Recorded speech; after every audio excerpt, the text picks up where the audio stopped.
Gameweek 35 is here, so it's time to lock in those FPL teams. Welcome to FPL Mate, my name is Dan, and if you enjoy watching FPL car crash seasons, well, you've come to the right place. Let's get this over and done with, guys, with my team selection for Gameweek 35. Well, I can't lie, I'm not looking forward to reading the comments on this video because it has been a catastrophic failure on the free hit for me. And I say a catastrophic failure, it's still a green arrow, don't get me wrong, but my team definitely did not produce the goods that I was hoping for. I ended up deciding to go for a fairly differential free hit team to try and close the gap on the kind of the places I want to be. I don't think this is the worst rank in the world, but it is nowhere near my standard. And I thought, let's take some risks, and I made two drafts, a very risky draft, which is the one you see in front of you, and another draft which had the likes of Trippier in, it had the likes of Cunha up front, it had Sanchez in goal, would have been extra points there, and it of course would have had a slightly safer captain as well. However, that is not what I did. I thought, let's take a risk, and I kind of just said, like, okay, this is a moment. It's make or break for my season at this point. Let's just try one more last-ditch effort to try and close the gap on the template teams above me. And unfortunately, it did not pay off at all. So this team, 71 points with no players left to play. The other team would have been 30 points better off with Mbermo still to play, which is really quite spectacular, really quite crazy what a few differentials can do to your team, how it can impact your team so heavily. And it seems like fine margins, but the points speak for themselves. And I do want to put this out here. Although I do feel it is it is unexpected to see the level of swings between the template teams and the more differential teams. I didn't expect it to be a 30-point difference here. However, I don't consider myself unlucky to have gone differential. I made the conscious decision to go against the crowd, to try and do something, to try and produce something, and it didn't pay off. And that's on me. I tried to do something, it didn't work out. And I think in general, when you're playing FPL and you get towards the end of the season, and your team isn't quite where you'd want it to be in terms of your rank, in terms of your mini leagues, you have a choice. You can either stick with the crowd and just kind of hope to maybe close the gap a few points, maybe at best, and just kind of tick along slightly behind everyone else, or you can try and do something different and see if it works out. Sometimes it will, sometimes it won't. Every time I've tried it so far over the last month or so, it has not came off. And ironically, going for the triple Newcastle attack this week, this is probably the most painful thing of all. Going for triple Newcastle attack, having been on double Newcastle defense for the last few game weeks, kind of hoping that my defenders could outscore the Newcastle midfielders. Now we've got the complete reverse, where I switch to the attackers and suddenly it's the likes of Trippier and Burn, who have been in my teams for weeks. Those are the players who now score points the moment I switch over and join many other people on the attackers. Of course, a lot of people free-hitted with defenders, of Newcastle defenders in their team, and would have got the points from the likes of Trippier and Burn. So I can't lie, guys. I'm disappointed. It is a really rough season for me. It feels like every time I try and do something, it's not working out. I do think there is genuine method behind what I'm trying to do each week, but it just isn't paying off at all at the moment. And I know people always say, oh, I was so close to picking this other player. I'm so close to picking that other player. I feel like it's fairly well documented on this channel so far this season that when I do have a 50-50 decision, I inevitably pick the wrong one. And it's usually me going for the slightly riskier play, and the risk seems to not pay off. And that's kind of been the story of at least the last few months in FPL for me. So it is what it is, guys. I'm in this situation now. It is not a rank I'm happy with. I've kind of just got to enjoy the rest of the season the most I can. Keep playing. I mean, it's not like I can suddenly switch the kind of strategy at this point. It's not like I can suddenly start going, okay, I'm going to go super straightforward and going to pick sensible picks every week. It's not going to get me anywhere. It's just going to give me the same amount of points as the crowd. And that's not good enough for me. And I've got nothing to lose. I really have nothing to lose. I said the same thing last week. It's now confirmed that my season is going to be bad. I kind of just have to take that one on the chin and try my best to help you guys out as much as I can and try and enjoy what is left of this FPL season. So I'll do my best for that one. I can't lie. And I will continue to give reasonings and stuff behind my picks. Some of you guys are going to say it's a little too crazy. If that's the case, fair enough. But yeah, this YouTube series of my team selection has never been intended to be FPL advice, but more just showing you my thought processes as I navigate the FPL season. And if you agree with some of my logic, fair enough. But if you don't, you know, I always try and give recommendations of what I would do if I was you guys compared to what I would do for myself, because I do think they are very different things. But once again, we have seen this season that I don't take my own advice. I don't do the same things that I tell other people to do and end up suffering for it. So there we go, guys. That is my Game Week 34 score. A green arrow, but a disappointing green arrow, because it really could have been so much more if I just stuck with my original safe template team rather than trying to go different. But hey, this is where we're at right now. Risks are not paying off, but that's not necessarily to say the next risk won't pay off. So let's see what we can do next. Okay, so going into Game Week 35, we do have 2 free transfers, a little bit of money in the bank as well. And we're back to my non-free hit team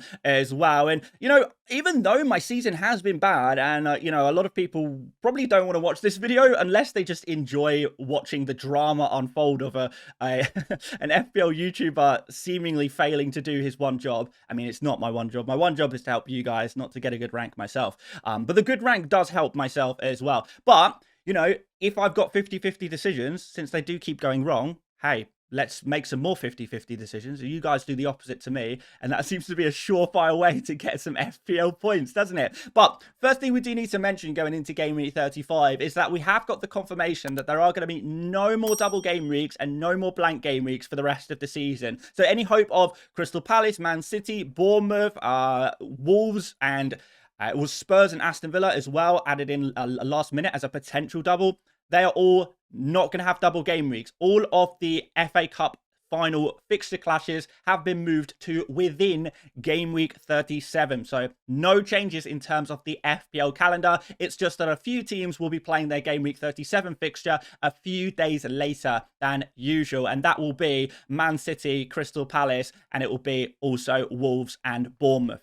Just play their games a couple days later in Game Week 37. So with that in mind, we basically have a lot more freedom of what kind of transfers we might want to make, because we don't have to solely focus on those double game week teams. Now, for those of you with chips, you're probably going to feel a little bit bad. For me personally, I do have heavy investment in Man City and Crystal Palace in anticipation for a potential double game week, but it was not to be. We just got to play what's in front of us right now, guys. And there's still a lot of teams, a lot of players with good fixtures. Let's see what we can make of it. 2 free transfers is good enough to try and I guess, shake things up a little bit. So that's the intention. So let's start off in goal, guys, first of all. And we have got Raya against Bournemouth. And we are actually doubled up because we have Saliba as well. Both of these players playing at Bournemouth at home. And we are expecting a little bit of rotation for Arsenal this week as they prioritise the Champions League semi-final second leg against PSG, in which they are currently 1-0 down. So Arsenal, we could have a shake-up, but it seems that Raya and Saliba should be safe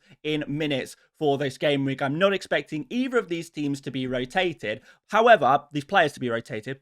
However, a weaker Arsenal team generally could be a little bit of bad news for the overall result of the game. That's what I'm thinking here. Now, it should be said that Bournemouth are struggling a little bit for goals at the moment. They've scored, I believe, 6 goals in the last 6 games, 5 in the last 5 games. They kind of seem like a 1 goal per game kind of team at the moment. And that's despite some reasonably good fixtures as well. Not amazing fixtures, but, you know, decent enough fixtures. So Bournemouth are struggling to score a little bit at the moment. Is that going to play into the hands of Arsenal a little bit? Possibly, but it is no guarantee. Still, I will be happy to back the double Arsenal defence going into this game week. Next up, we got to have a look at Gavardio next.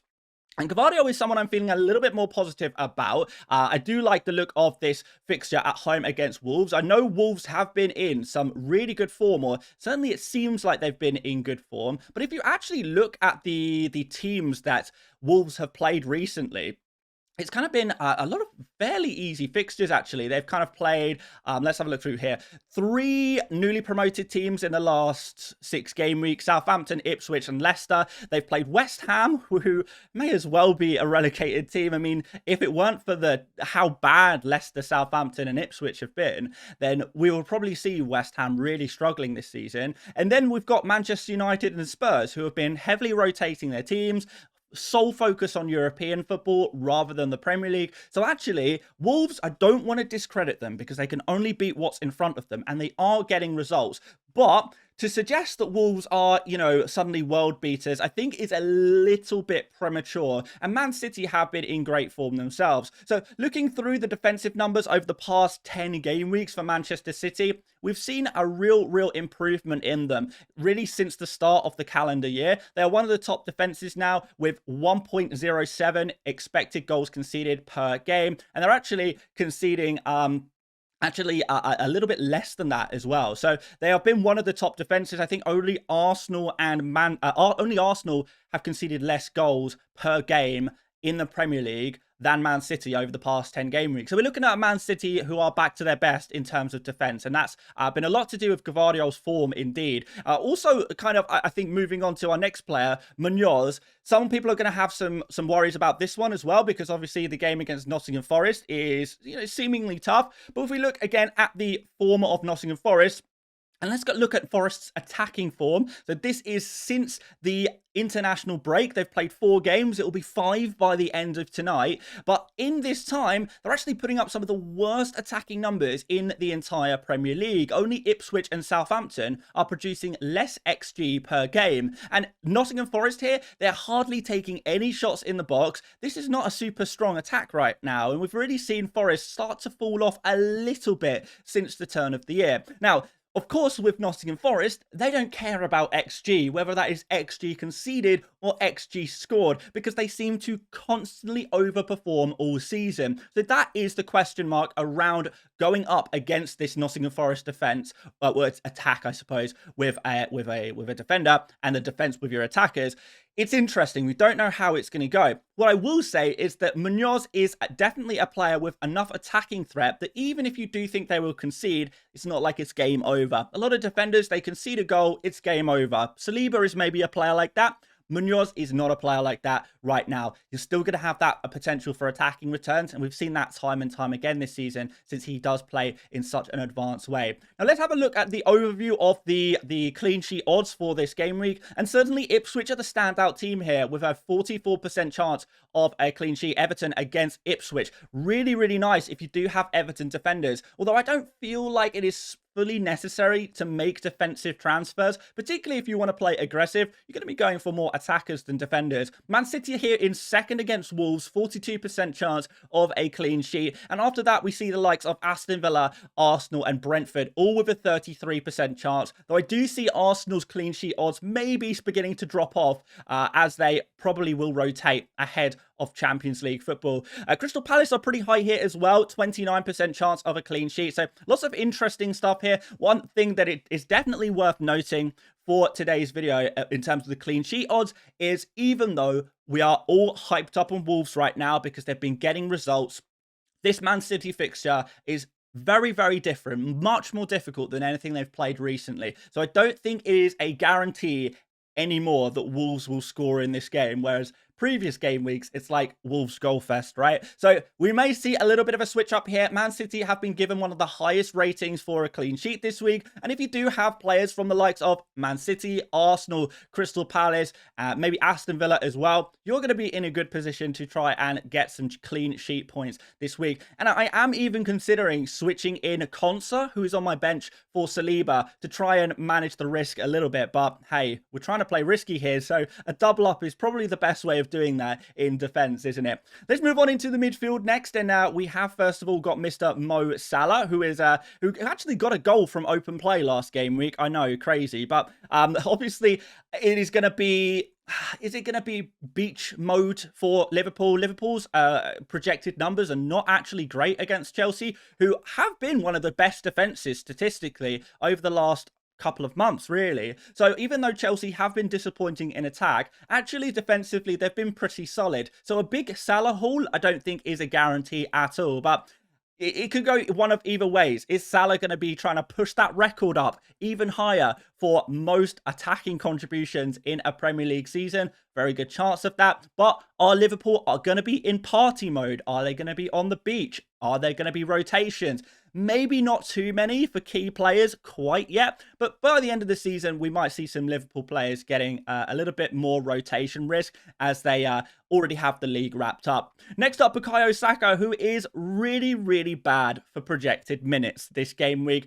Saka is surely one of the first players to be on the bench for this Arsenal game in game week 35, and I really wanted to keep Saka in my team so badly. I was trying to find every excuse as to why he could be a good keep, a good player to have for that final game of the season against Southampton. And, you know, even some of these other fixtures are not too bad either. Saka can perform even in the toughest games. The problem is with Saka is if he's not playing, he is not going to be able to get you the results you want. He has had a long-term injury, picked up another minor knock a couple of weeks ago, played a huge amount of minutes against PSG on Tuesday. So it's going to be back to the bench for him in the Premier League. I think most people will probably agree with that one. So, yeah, it might be that he has to go.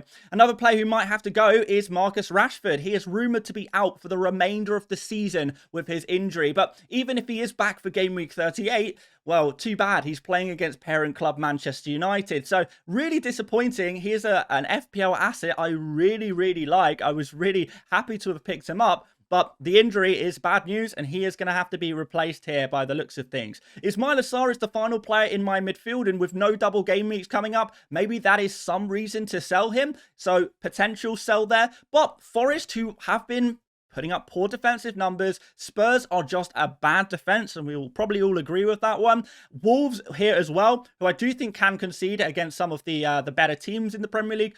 All of these fixtures are actually pretty good for Sarr. So do we trust him? He's doing well in the FA Cup, maybe not so much in the Premier League, but a mega haul, or what would have been a mega haul against Aston Villa in the FA Cup last week. Can he convert that to the Premier League in these pretty decent fixtures? Well, I kind of hope so, because I need to replace players like Rashford and Saka instead. So I understand if people want to sell Sarr. He is definitely a possible sell with no double game week, but at the same time, it's not too bad run of fixtures, is it? Let's have a look at the numbers here. I want to have a look at the underlying data among midfielders. And what I have found is that my midfield is no longer data backed. And that is partially because of Saka not getting games and the inclusion of Sarr, who has dropped off massively in terms of his data, and the likes of Savinho on my bench as well, who, in fairness, he has massively dropped off for his data as well. So my midfield is no longer data backed. So I do need to do some surgery to this midfield.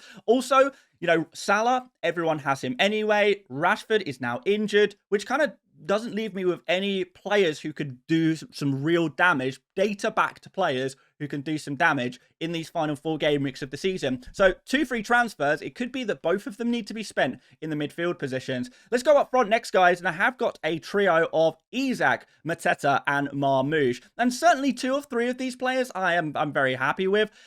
They are data-backed again. If we have a quick look at this, Marmoush and Isak putting up some of the best underlying data per game since the international break. Really nice here. Marmoush in particular, 0.8 expected goal involvements per game is really nice. Isak just behind on 0.7. Pretty decent stuff there as well. Mateta does not make this list. His data has actually been pretty poor, but he seems to be getting results. So maybe there's more reason to keep Mateta than the other guys, Marmoush and Isak. But having a look at this game week for these guys, we do see Isak play a Brighton team that has been incredibly leaky recently, seems to concede a couple of goals every game. And even though Isak isn't at the top of his game, he's still proving that he is a reliable forward in the Premier League and in the game of FPL as well. Marmoush, another player I'm really confident in against Wolves, potential captain option, Southampton game next in game week 36. So he's going to go absolutely nowhere in my team. Even when Haaland is back, I think Marmoush can be a really useful FPL asset, as we see that Man City need to go full strength pretty much every game to guarantee themselves a Champions League position, at least for now, at least in the build-up towards the FA Cup final. And as for Mateta, I think he probably stays in my team as well, to be honest. He's not doing anything wrong. He's getting fairly regular FPL returns. The fixtures are good. And even though the data isn't bad, there's not really a reason to sell him necessarily. So he's going to stick in my team as well. Let's move on to the bench, guys. Areola against Spurs. Not really feeling that for a goalkeeper, although there is some potential there. Savinho against Wolves. I wish I could play him because actually it seems like Wolves do have a kind of pocket of their kind of their team, their pitch, where we do see them concede a lot of chances, and that is exactly the kind of areas Savinho occupies. So just inside on the right-hand side of the attack, the left-hand side of their defense, where Wolves do push up a little bit and leave some gaps there. And Savinho, if he was to start, particularly if he was playing right wing, right striker, where he's kind of been playing recently, could actually get some joy here against Wolves. But I'm not confident enough in his minutes, so he kind of has to stay on my bench by default. A real headache player to own, particularly now there's no double game weeks for me to kind of use him for, really. Concert is also here on the bench, home game against Fulham. There is definitely some argument to play him this week. If you have him and you want to play him, I think that's totally fine. But as for Burn, as bad as Brighton have been defensively, they are still scoring a lot of goals. So I do expect Brighton to score against Newcastle. So we will, for that reason, be leaving Dan Burn on the bench. And considering he will not score a header if he is in my starting 11, I may as well give some of you guys an opportunity to get some header goals from Burn by putting him on my bench. We'll put it that way. But anyway, guys, need to make some transfers. I think it's pretty straightforward for me. I need to make some changes in my midfield. We've got the likes of Saka and Rashford and indeed Savinho. I'm not fully happy with any of these players, so I think it's pretty straightforward. What we'll do this week is we'll remove Saka and we'll remove Rashford and we'll replace them with Bryan Mbeumo and Jarrod Bowen. Put them straight in the team and suddenly I think my team looks a lot better. These are two players that are far more data backed. Mbeumo is putting up the best numbers of any player in the Premier League since the international break.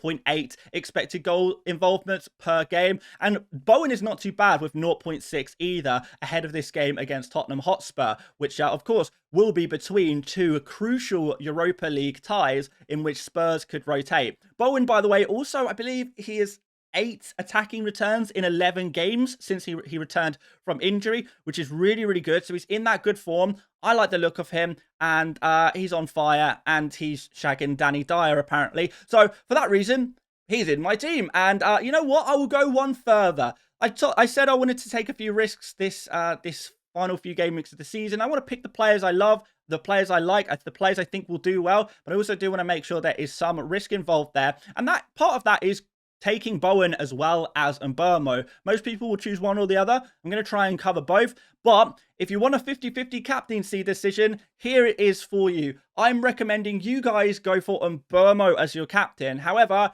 I'm going to go for Bowen as my captain. So, yeah, if you want to know what is going to happen in Game Week 35, we have now got a guarantee that Mbeumo will outscore Bowen. And it's all because I'm doing you this huge favour by not captaining Mbeumo. You're welcome, guys. You know, I told you that I just want to make sure I'm helping you guys for the rest of the season. And if anyone believes in curses or luck or anything like that, I mean, to be honest, I don't. It's just a bit of fun. But if you do, this could be a great way to capitalize on that very nature. So there we go, guys. That is what my team is looking like for Game Week 35. Following those changes, my team has got a 96% Game Week rating from Fantasy Football Hub and a 97% team rating as well for the rest of the season, which is actually pretty nice. I could improve that even more just by switching the captain to Salah, who's got the highest predicted points. But I'm not going to do that this week. No more Salah captains this season. The time for that has been and gone, at least for me. Maybe a few of you guys can get some joy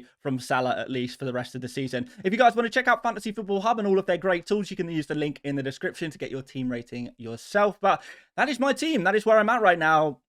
Let's see what happens next. Let's just try it and enjoy what we have. And more than anything else, guys, I just hope you guys are doing well. I hope you guys are having better seasons than me. And I honestly, I hope that my videos in some way have been able to help that a little bit. Even if I'm not having the best season myself, I think it would be a really, really nice consolation if I'm helping you guys and you guys are doing well. So I want to see it. Let me know your scores. Let me know your rank. Always keen to see how well you guys are doing, because yeah, genuinely, some of you guys are doing such great jobs. You really, really are. So keep it up, guys. Not long left in the season. Got to push through. Whatever your position is right now, you've got to find a way to make it work in a way that can get you FPL points, but also keep it enjoyable as well, because that's what FPL is all about. It's a game, right? So yes, guys, thanks so much for watching. Drop a like if you enjoyed this one. Do subscribe if you're new around here. I promise you the rest of my videos are more useful than this one. And yeah, looking forward to reading the comments on this one. Not. See you later, mates. Bye-bye.